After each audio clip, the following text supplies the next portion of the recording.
क्या आप जानते हैं कि जमीयत उलमा हिंद भारत का सबसे बड़ा मुस्लिम संगठन है। इस संगठन ने भारत में सबसे ज्यादा मुस्लिम राजनेता पैदा किए। इसमें जुड़ने वाले लोगों की संख्या 1 करोड़ से अधिक है। ये भारत का अकेला मुस्लिम संगठन है जिसके देश भर में 3000 से अधिक प्राइमरी स्कूल चलते हैं। जमीयत उलमा हिंद के भारत में 1700 से अधिक ऑफिस मौजूद हैं। ये संगठन भारत में 15,000 से अधिक मकतबों का संचालन करता है। जमीयत उलमा हिंद को भारत सरकार कई अवार्ड से सम्मानित कर चुकी है। ये शिक्षा के क्षेत्र में काम करने वाला भारत का सबसे बड़ा मुस्लिम संगठन बन चुका है। जमीयत उलमा हिंद की स्थापना 23 नवंबर 1919 को दिल्ली में की गई थी। इसका मकसद भारतीय मुसलमानों के अधिकारों की रक्षा करना और भारत को अंग्रेजों के चंगुल से आजाद करवाना था। जमीयत उलमा हिंद ने भारत को सबसे बड़े वैज्ञानिक और राजनेता दिए। 20वीं सदी के अधिकतर राजनेता जमीयत की विचारधारा से प्रभावित थे। दारुल उलूम देवबंद में पढ़ने वाले मुफ्ती किफायतुल्लाह जमीयत उलमा हिंद के पहले अध्यक्ष थे। मुफ्ती किफायतुल्लाह ने ही महमूदुल हसन और हकीम अजमल खान के साथ मिलकर जामिया मिलिया इस्लामिया की स्थापना की थी ताकि भारतीय शिक्षा तंत्र को अंग्रेजों के चंगुल से आजाद करवाया जा सके। आजाद हिंद सरकार में देश के पहले गृह मंत्री रहे मौलाना उबैदुल्ला सिंधी जमीयत उलमा हिंद के कार्यकर्ताओं में से थे। जमीयत उलमा हिंद द्वारा चलाई जा रही जमीयत सुपर 40 नाम की योजना के तहत हर साल 40 मुसलमानों को IAS और IPS की मुफ्त शिक्षा दी जाती है। जमीयत हर साल 100 बच्चों को IIT और नीट की मुफ्त शिक्षा उपलब्ध करवाती है। जमीयत उलमा हिंद जकात फाउंडेशन के साथ मिलकर हर साल 500 से अधिक मुस्लिम छात्रों को सिविल सर्विस सेवाओं की तैयारी करवाती है। दारुल उलूम देवबंद की कोख से जन्मी जमीयत उलमा हिंद आज भारत का सबसे बड़ा मुस्लिम संगठन बन चुकी है। इस संगठन में जुड़ने वाले लोगों की संख्या 1 करोड़ से अधिक है। बहुत कम लोग जानते हैं कि इंकलाब जिंदाबाद का नारा देने वाले हसरत मोहानी जमीयत उलमा हिंद के संचालकों में से थे। उन्होंने ही भारत की आजादी की रूपरेखा तैयार की थी। खिलाफत आंदोलन की पहली मीटिंग का नेतृत्व जमीयत उलमा हिंद ने ही किया था। आपको ये जानकर शायद हैरानी हो कि जमीयत उलमा हिंद के अध्यक्ष मौलाना महमूदुल हसन ने ही 1920 में गांधी को महात्मा का लक़ब दिया। उनका ये नाम इतना मशहूर हुआ कि गांधी पूरी दुनिया में महात्मा गांधी के नाम से याद किए जाने लगे।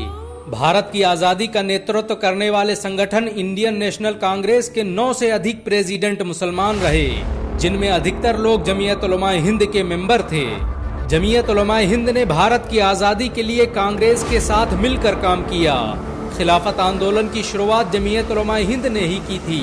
जमीयत उलमा हिंद को पहचान दिलाने में दारुल उलूम देवबंद का बड़ा किरदार रहा।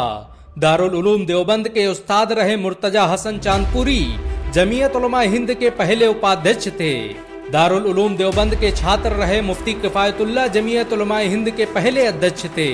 दारुल उलूम देवबंद के पहले छात्र रहे मौलाना महमूदुल हसन जमीयत उलमा हिंद के दूसरे अध्यक्ष थे। उन्होंने ही भारत की आजादी के लिए रेशमी रुमाल आंदोलन की शुरुआत की थी। दारुल उलूम देवबंद आज भी जमीयत उलमा हिंद का नेतृत्व कर रहा है। दारुल उलूम देवबंद के मुहतमिम मौलाना अरशद मदनी जमीयत उलमा हिंद के राष्ट्रीय अध्यक्ष हैं। जमीयत उलमा हिंद मीम के जनरल सेक्रेटरी रहे मौलाना महमूद मदनी भी दारुल उलूम देवबंद के छात्र रहे हैं। मौलाना महमूद मदनी को दुनिया के सबसे प्रभावशाली मुसलमानों की लिस्ट में जगह दी जा चुकी है। रॉयल इस्लामिक सेंटर के सर्वे के मुताबिक मौलाना महमूद मदनी दुनिया के 27वें सबसे प्रभावशाली मुसलमान हैं। बहुत कम लोग जानते हैं कि आजादी के वक्त जमीयत उलमा हिंद का अपना अखबार भी था। 1938 में अंग्रेजों ने बगावत के जुर्म में जमीयत अखबार पर पाबंदी लगा दी और इसके पत्रकारों को जेल में डाल दिया। 1947 में मोहम्मद मियां देवबंदी ने दोबारा इस अखबार की शुरुआत की जो आज तक जारी है। आपको ये जानकर शायद हैरानी हो कि जमीयत उलमा हिंद ने ही सबसे पहले असहयोग आंदोलन की शुरुआत की थी। 1920 में जमीयत के नेतृत्व में 500 से अधिक उलमाओं ने फतवा देते हुए ऐलान किया कि अंग्रेजों की गुलामी हराम है और मुसलमानों पर फर्ज है कि वो भारत की आजादी के लिए अपना सब कुछ कुर्बान कर दें। भारतीय इतिहास में ये फतवा तर्क मवालात के नाम से जाना जाता है। भारत के सबसे बड़े मुस्लिम संगठन जमीयत उलमा हिंद की स्थापना दारुल उलूम देवबंद के द्वारा की गई। रेशमी रुमाल आंदोलन की शुरुआत करने वाले मौलाना महमूदुल हसन और मौलाना उबैदुल्ला सिंधी जमीयत उलमा हिंद के संस्थापकों में से थे। 1916 में शेखुल हिंद और तुर्की के युद्ध मंत्री अनवर पाशा के साथ मिलकर भारत को आजाद करने की जो योजना बनाई उसने भारत से अंग्रेजी सल्तनत को उखाड़ फेंका। दारुल उलूम देवबंद और जमीयत उलमा हिंद द्वारा चलाए गए इस आंदोलन के बारे में सर रोलेट ने लिखा कि ऐसी रणनीति को देखकर ब्रिटिश हुकूमत हक्का बक्का रह गई। जमीयत उलमा हिंद ने भारत में कई बड़े राजनेता पैदा किए। जमीयत उलमा हिंद असम के प्रदेश अध्यक्ष रहे मौलाना बदरुद्दीन अजमल आज भारत के सबसे बड़े मुस्लिम राजनेताओं में से हैं। मौलाना बदरुद्दीन अजमल द्वारा स्थापित किए गए मदरसों, स्कूलों और अस्पतालों से आज पूरा असम फायदा उठा रहा है। जमीयत उलमा हिंद के जनरल सेक्रेटरी रहे मौलाना महमूद मदनी राज्यसभा सांसद के रूप में अपनी सेवाएं दे चुके हैं। बहुत कम लोग जानते हैं कि जमीयत उलमा हिंद अब तक लाखों लोगों का मुफ्त केस लड़ चुकी है। असम में जब लाखों मुसलमानों का नाम एनआरसी की लिस्ट से बाहर हो गया, तब जमीयत उलमा हिंद ने करोड़ों रुपए खर्च करके उनका नाम एनआरसी में शामिल करवाया। जमीयत उलमा हिंद आतंकवाद के केस में फंसे लाखों बेकसूर मुसलमानों का केस लड़ चुकी है। ये भारत का अकेला मुस्लिम संगठन है जिसके पास अपनी लीगल टीम है। जमीयत उलमा हिंद जमीयत फोर्स का भी संचालन करती है। इसके तहत युवाओं को जूडो, कराटे और फाइटिंग इत्यादि की ट्रेनिंग दी जाती है। जमीयत यूथ क्लब के तहत हर साल 12 लाख से भी अधिक नौजवानों को ट्रेनिंग दी जाती है। इसका मकसद ऐसे लोगों को तैयार करना है जो जरूरत पड़ने पर देश की सुरक्षा में अपना योगदान दे सके। जमीयत उलमा हिंद की मॉडर्न मदरसा एजुकेशन योजना के तहत मदरसों से निकलने वाले बच्चों को मेडिकल और इंजीनियरिंग की तालीम दी जाती है। मदरसों से निकलने वाले इन छात्रों को जामिया मिलिया इस्लामिया के उस्ताद शिक्षा देते हैं। जमीयत उलमा हिंद का भारत की आजादी में बड़ा किरदार रहा। ये पहला भारतीय संगठन था जिसने बंटवारे का सबसे अधिक विरोध किया। जमीयत के मुताबिक ये देश का नहीं, मुसलमानों की ताकत का बंटवारा था। अगर देश विभाजित न होता तो आज भारत में 65 करोड़ से अधिक मुसलमान होते। बहुत कम लोग जानते हैं कि भारत छोड़ो आंदोलन को जमीयत उलमा हिंद ने ही स्पॉन्सर किया था। 1930 में नमक कानून तोड़ने के जुर्म में जमीयत उलमा हिंद के बहुत से कार्यकर्ता जेल में डाल दिए गए।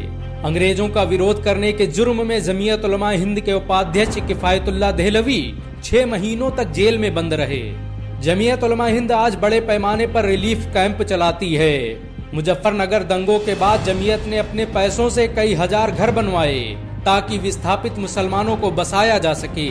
देश पर जब भी कोई आपदा आई, जमीयत उलमा हिंद हमेशा भारत के साथ खड़ी रही। जमीयत उलमा हिंद को भारत का सबसे प्रभावशाली संगठन माना जाता है। जमीयत के दबाव में ही भारत सरकार ने मस्जिद अक्सा को फिलिस्तीन का हिस्सा बताते हुए इजराइल को एक देश के रूप में मान्यता देने से इनकार कर दिया। आजादी के वक्त जब मुसलमानों का कत्लेआम शुरू हुआ, तब जमीयत ने जवाहरलाल नेहरू से एक समझौता किया कि भारत सरकार मुसलमानों के पर्सनल लॉ में कोई छेड़खानी नहीं करेगी।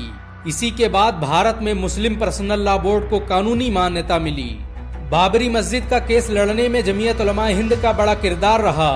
1934 में किफायतुल्लाह देहलवी ने फैजाबाद का दौरा किया और बाबरी मस्जिद की पहली रिपोर्ट पेश की। 1952 में मौलाना अबुल कलाम आजाद और हुसैन अहमद मदनी ने ही ये फैसला किया कि हम इस मामले को कोर्ट तक ले जाएंगे। जमीयत उलमा हिंद ने ही बाबरी मस्जिद वर्किंग कमेटी बनाई, जिसमें जफर याब जीलानी और मोहम्मद मतीन जैसे वकील शामिल थे। आपको ये जानकर शायद हैरानी हो कि भारत में स्लाटर हाउस को जमीयत उलमा हिंद ही हलाल का सर्टिफिकेट देती है। जमीयत उलमा हिंद ने मलेशिया के साथ मिलकर हलाल ट्रस्ट का गठन किया, जिसके जरिए स्लाटर हाउस की जांच कर उसके गोश्त को हलाल और हराम होने का सर्टिफिकेट दिया जाता है। जमीयत उलमा हिंद भारत का सबसे पुराना गैर राजनीतिक संगठन है। 12 लोगों के साथ शुरू हुई जमीयत में आज करोड़ों लोग काम करते हैं। जमीयत आज सिर्फ एक इदारा ही नहीं, भारत की पहचान बन चुका है। इस संगठन ने हर दौर में भारत के लिए सबसे ज्यादा कुर्बानियां दी। भारत को जब भी जरूरत पड़ी, जमीयत का हर कार्यकर्ता सीना ताने खड़ा रहा। सच तो ये है कि जमीयत आज भी मुसलमानों के दिलों में बसती है।